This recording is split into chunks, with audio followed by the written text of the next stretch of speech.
Our Bigpuro, also known as bearcat.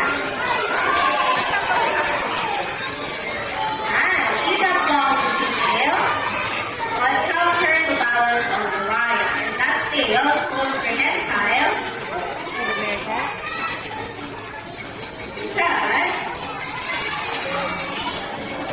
So then you know, yeah, she can have comments just like that. And after her yard, Hindi, she isip will pa have niya. some of her favorite fruits like banana, mango, melon, grapes, and golden egg.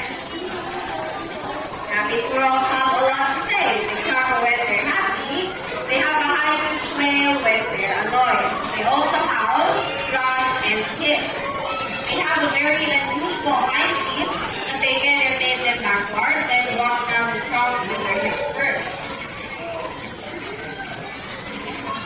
Right here in the Philippines, these squirrels can only be found in Palawan. That's why they're also referred to as Palawan